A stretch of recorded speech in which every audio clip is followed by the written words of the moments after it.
Good morning, good afternoon, everybody. Thank you for joining us today. This is Gonzalo Benedit, Chief Revenue Officer at Aera Technology. And today I'm absolutely delighted to have with us Kevin Overdub. Kevin is a practice leader for supply chain and network operations at Deloitte and has been collaborating with us for a number of years. Kevin, welcome and thank you for joining us today. Thank you, Gonzalo. Very nice to be here. It's an honor to be with you and with everyone in today's meeting. By way of short introduction of myself, so I indeed lead our supply chain consulting practice out of Belgium. Next to that, I also lead our logistics capability in Europe. And as you mentioned, Gonzalo, I've been lucky enough to have been working in this space around decision intelligence and with Aera, with yourself, for the last 6 years. So very happy to be here and looking forward to the session. Excellent. I'm also very much looking forward to your insights and your experience in the field, right? So you spend your day with customers across the globe, right? So guiding them and supporting them on the journey. So super excited about what's ahead in the next several minutes. Today's session is about decision intelligence, but specifically about understanding assumptions versus realities. A lot of companies are asking themselves, so what's next, right? So what we've seen is there's been a massive explosion in terms of the volume and the complexity of decisions that companies need to make. And to a point where this is way exceeding so the capacity of organizations and human beings to digest. So our belief is that a new way of working is truly required, and this is something we've been working together on with Kevin and the Deloitte team. But I want to get more into the specifics of what's happening in the market, what's holding companies back from embracing this new way of working, and really contrasting, as you rightfully said, assumptions versus reality. So, Kevin, can you tell us a little bit more about this? Yeah, absolutely. And maybe let me start the conversation by showing you a quick video just as a background. This video was actually a vision that we created a couple of years back already, where at that point in time, it kind of felt very science fiction. And you will see in the video, there are a couple of Hollywood elements that you will for sure recognize. Now, the beauty of it is that as we speak today, this is actually something that we're realizing together with our clients. So the video that I will show you right now is actually coming to life in our day-to-day work together with you. I'll just press the play button and let you enjoy the next 2 minutes.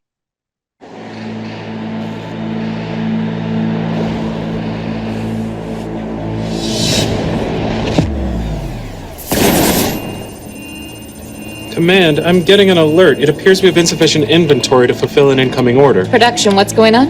We're predicting schedule changes due to unplanned weather conditions. Analytics? Forecasts show a storm hitting in 24 hours. Social listening confirms the track, and sensitivity models are predicting asset downtime due to flooding and workforce limitations. Delays in delivery of raw materials could cause capacity loss of up to 26%. Production, what can we do? Running alternative production scenarios now.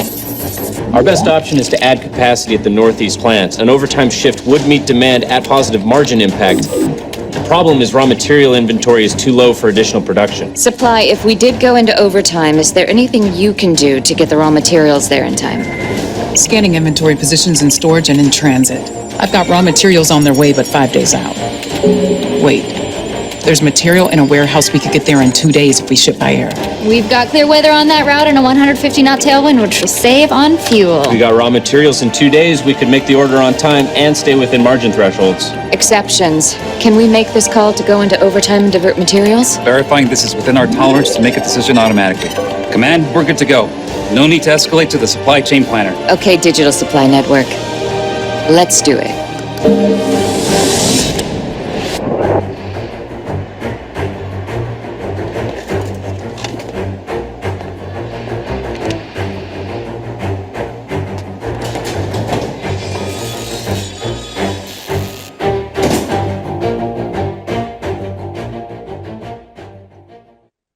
Voila. So you can see, Gonzalo, I think we can comfortably say that this is the vision that we're realizing together right now. Obviously, it doesn't always happen in such a control room, and we all know that the reality might be a bit different. But what I like a lot about the video is that, on the one hand, it brings together the value that companies can realize if they look across all of their different systems, if they're able to make decisions at the right point in time, and to allow them to create the right impact for a client. Decisions that are holistic in nature across all of the different functions of an organization. And to your point earlier on, all decisions. And not only that handful of decisions that sometimes miraculously pop up, but definitely don't cover the full umbrella of all the decisions that could be taken. 100%. And well, fascinating video, Kevin. Congrats to you and the team that put this together. Honestly, I do feel like now I need to watch. I want to watch the following one, the next episode. And what's probably more fascinating is the fact that this is a reality today for a number of our customers. Because yes, this is no longer science fiction. This is not the future. This is today's reality. And one of the things I think you alluded to a number of times by now, which is companies are often struggle to connect the different silos, to connect so the different operations and actually make the decisions that would actually respond to the greater good of the company, right? So in many cases, what we see is there's been an evolution in terms of the intelligence to make the right decisions on time, but actually very often they continue to be siloed. So in your perspective, Kevin, what's required to unlock that potential, to kind of to capture that gold that often remains in the joints across silos, across different operations? What would be your advice and recommendation to a team that is looking at the greater good of the company and really addressing the end-to-end of a supply chain, the end-to-end of an operation? Yeah, I think, as you pointed out, the secret sauce is probably the connectedness or the integration between what previously were very siloed functions, a plan, a source, a make, a deliver function, to put it very easily, at the supply chain that we've all been schooled with, or the framework at least, versus today, where between all of those different functions, the fact that they are connected actually inherently drive the value that you can get out of proper supply chain management. What you see on the screen right now is something that is definitely familiar to you, Gonzalo, as I know the Aera is also more and more reflecting on this or referring to this framework as the basis of conversations with clients. What you see on the screen is basically the digital capabilities model, which is how I would call it the next version of the SCORE model that we all know, that Deloitte worked on together with the Association of Supply Chain Management, in order to basically translate SCORE, which starts from a very linear thinking about the supply chain, to the digital capabilities model, which in itself looks at supply chains more as dynamic and integrated supply networks, and where the different components, the 6 core capabilities that you see on the left side, are inherently interconnected. And as you drill down into each of these capabilities, you actually see that connectedness. I've just exploded here the example of a level 2 capability, which is called responsive demand supply matching, because I think this nicely links to the concept of decision intelligence. And you immediately see how something which apparently sits under the planning umbrella is inherently connected to your order management process, your fulfillment or your transport, your warehousing, also your manufacturing angle and your procurement side of the business. And the value of the digital supply network and the vision that sort of supports this model, the value that you can get out of this is inherently driven by being able to make those connections. To give you an example, and this is a project that we worked on together for a large, fast-moving consumer goods company, they actually wanted to look into better prediction of potential stockouts and the appropriate actions to follow in order to mitigate the impact of the stockout or to prevent the stockout as a whole. Actually, a little bit what you've seen in the video before.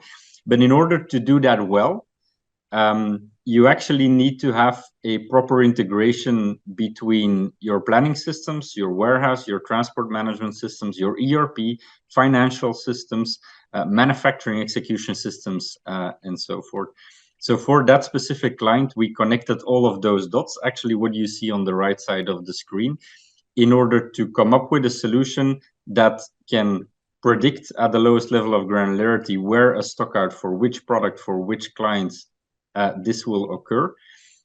What is the root cause of that stockout, which could be very much upstream or downstream, but also what are the different actions and trade-offs that we can make in order to solve that stockout and eventually positively impact the business. The connections were also extremely useful because it allowed us to each time check on the feasibility of the action that we were getting out of the recommendation that we constructed through Aera. So this sort of example shows a little bit that in order to solve what seems to be one simple challenge, quote, quote, simple challenge, it actually requires you to connect a lot of dots across the extended supply network.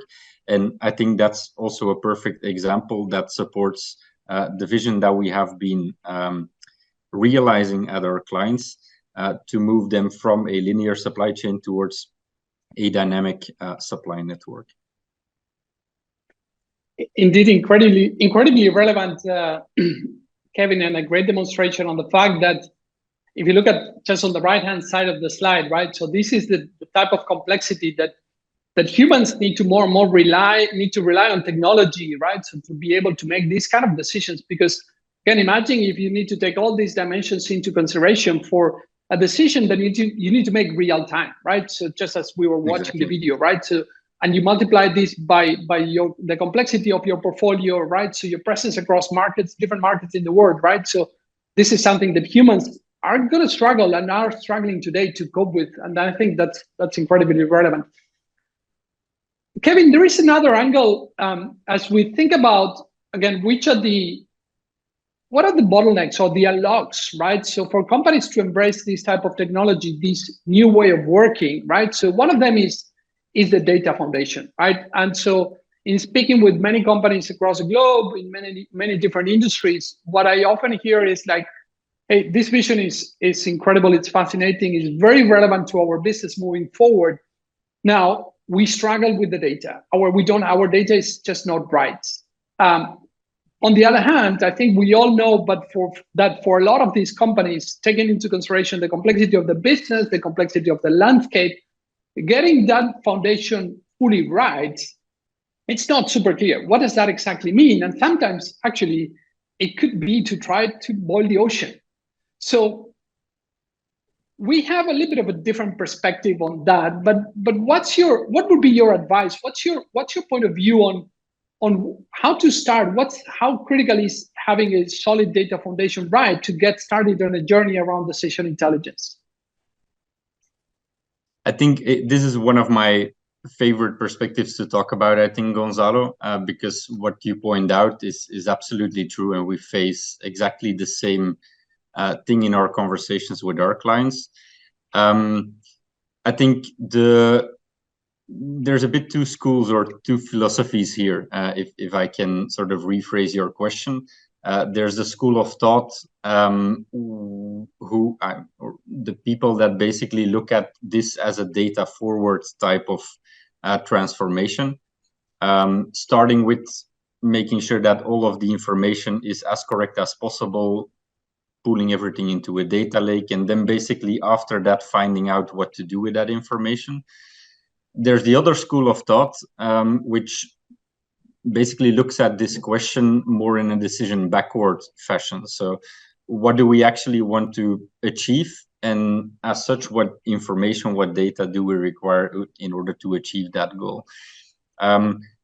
If you look at the screen right now, this is a little bit what I want to explain through this model. So you see basically the 10 features that we feel are important as you go on a decision intelligence journey or as you work towards a decision intelligent supply chain.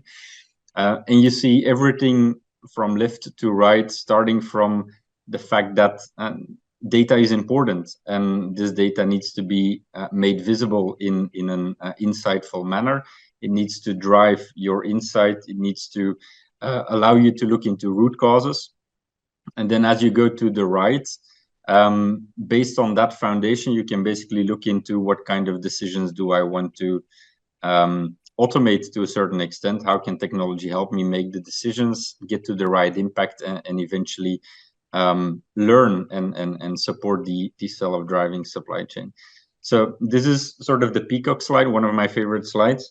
The question is, do we go from left to right or from right to left? And my conviction here is fairly strong, in the sense that I believe as you think about your decision intelligence roadmap and how to structure this going forward, I believe it's really, really important to think from the right to the left, to start with what challenge do you have in mind? What is kind of the ideal decision that you would take in order to solve that challenge? And I'm going from the right to the left, right?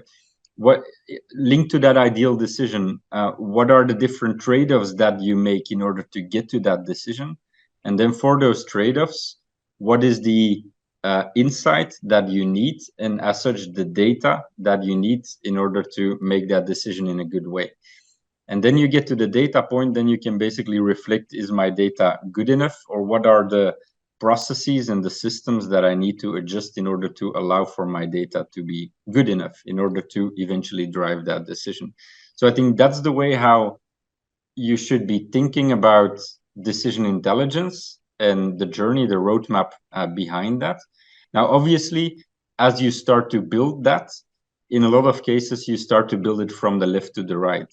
In light of a given decision, a given use case, you start to build your data foundation, your dashboards, eventually go into root cause analysis and forecasting, to then lift it over to the decision intelligence part of the business. So I think there's a difference between thinking about the journey, which should be right to left, versus then getting started and actually building it, which should be left to right. Yeah, 100% agree. And we've seen these being operationalized, right? So you don't need to get exactly all the data right to get started on the journey. I think there is an immense opportunity to start with the data you have, right? So making the most relevant decisions based on the data you have, and then over time keep on enhancing it. And exactly. We've seen this working. And actually, so so point number 10, you talk about self-healing master data. I think that's something that's going to help you, that it's going to help companies over time really advance and move the needle significantly in terms of data quality. A slightly different angle, and then as we evolve on the other topics, is actually, I don't know, it takes me back to probably more than a decade ago, when we started, the whole market started talking about digital transformation, right? And fast forward to 2023, and still today we're talking about digital transformation. But sometimes I ask myself, okay, but for what? What's the true value behind that? Is the digital transformation truly helping us increase our productivity? Is the digital transformation helping us be more intelligent? So one of the terms that I've been listening to recently is actually, instead of referring to digitization, it's actually referring to modernization. Because when I look at many companies, I've looked into, okay, how do I automate my existing process, right? How do I drive basic automation? But that's actually not making me more intelligent, not making me more productive. So to which extent you feel like digital intelligence is actually elevating the productivity or modernizing operations versus simply doing better what you've been doing for, in some cases, a long time? I feel it's a completely, or if I think about decision intelligence, and I'm coming at it mainly from a supply chain angle, right? I think it's a complete shift in the way how we will work, or we are working. I think the way of working, and that's what you see on the page here. You can compare the top and the bottom. I think it's probably easiest to understand when I explain this with a short example of a recent client experience. So we were asked by a chemicals company to basically solve their issue of delayed shipments. At this point in time, and before we did the project together, this client had quite a few customer service representatives spending their entire morning collecting information from multiple systems in order to create a list of the shipments that might be late. They spent a good share of the afternoon actually trying to reason through on the basis of that list what could be the root cause of that potential delayed shipment, to then define the next best action. And basically, as of 2-3 p.m. in the afternoon, they could start taking those actions in order to try to solve the shipment delay or to mitigate the impact of that. Now, if I look at the after our project, this way of working was completely different.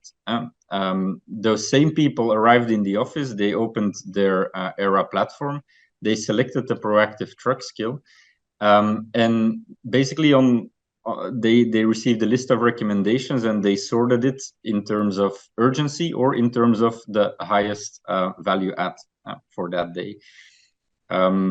That basically allowed them in the first half an hour of that day between 9 and 9:30 to take a look at the 3 most important recommendations of that day and to take a decision and actually execute on the action that came out of the system. So you go from a situation where there's a lot of time spent in analyzing information, but you have the disadvantage that the decision might not be taken in time. You probably need to prioritize the decisions you take because there's so much work in order to get to the point you can make a decision that it's very difficult to look at all of the decisions. And there's a fairly high risk that because of that time pressure, because of that urgency to respond, you might not get full alignment across all of the functions in the company. So you might get to a suboptimal decision, to a situation where in the first half an hour of your day, you're able to make your 3 most important decisions that are inherently timely and that are inherently aligned across the value chain of that company. This is just one example, right? But if you then think about how you have the potential to scale this to much more challenges and much more decisions that you're making on a day-to-day basis within your extended supply chain or supply network, but also beyond that, think about the link with commercial, the link with finance, the link with tax.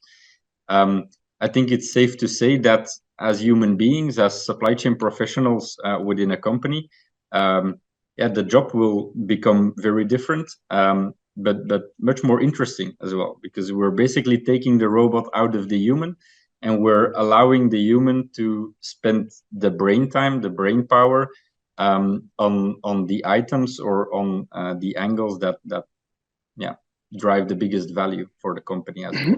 Absolutely, you're completely enhancing the human's ability to impact the business, and it's I guess in many ways and possibly intellectually a lot more challenging, a fascinating job to do, right? So a lot of the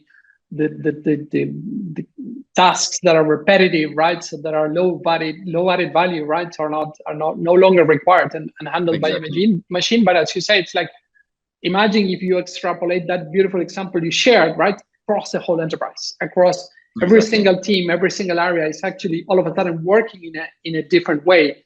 I think I like the title where you say it's a new source of value, right? It's not just about doing what you were doing a little bit better, but it's rethinking, reinventing the way you run your operation. So it's great. We're a little bit short on time. Kevin, last one, right? So we talk a lot about companies that are now embarked in the middle of large transformational, maybe ERP projects or deploying a traditional planning tool. That's, again, so many of these are fantastic tools and critical to run the business. But often, so what we see is they take a long time, right? So very often you need to embark and commit resources for a long period of time. how would you compare and contrast such an approach with decision intelligence? What have you seen in the market with companies that embrace decision intelligence? It's a good question. Maybe I'd like to take the analogy of a puzzle. If I think about an advanced planning system implementation, in order to derive the value of that solution, you kind of need to have quite a couple of puzzle pieces already in the right position in order to enable to comfortably say that you're getting the value out of that.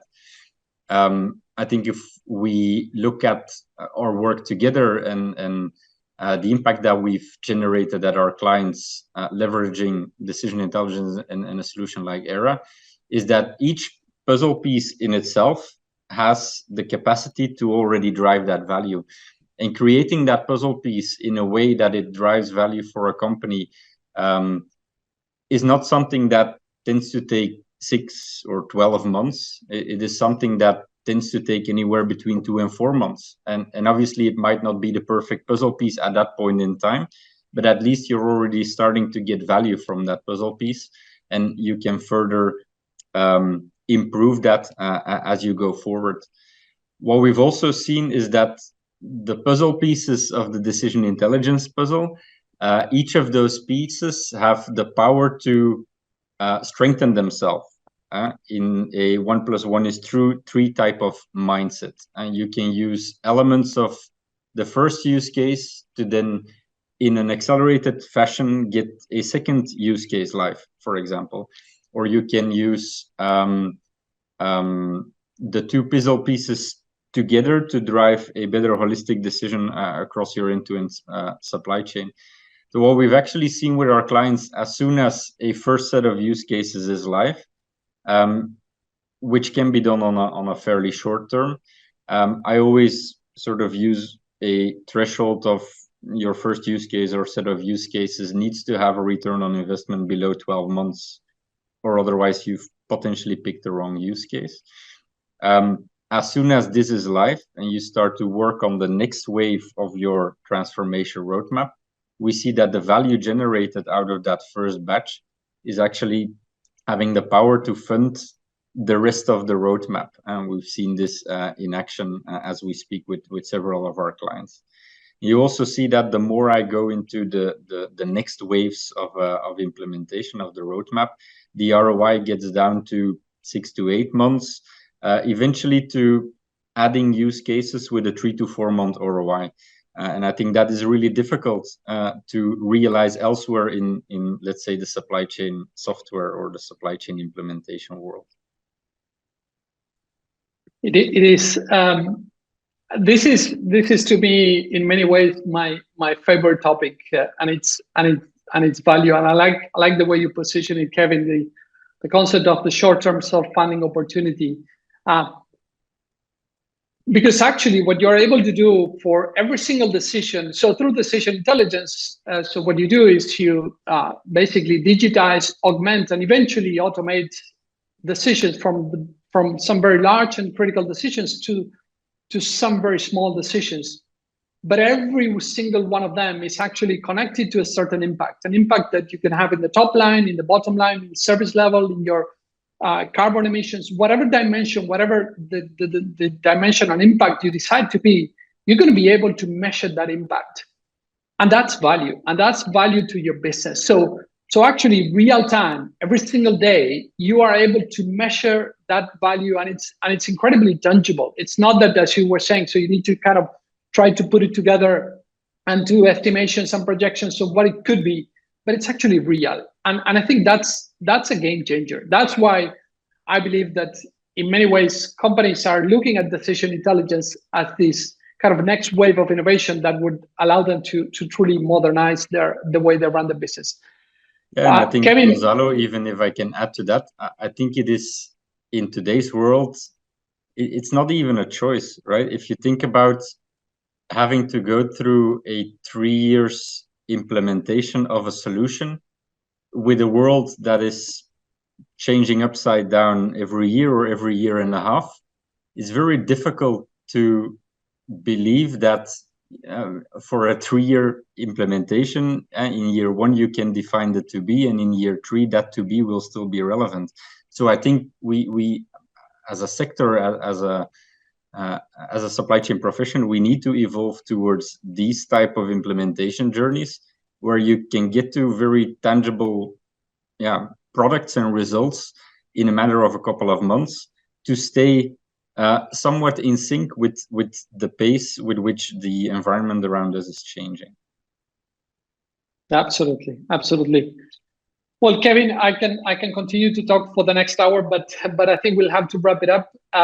As always, a great pleasure to have you with us today, and to collaborate with you and the Deloitte team across the globe on many engagements. Looking forward to our next Connect. Thank you very much. Thank you very much, Gonzalo. It was an honor to be here. Thank you.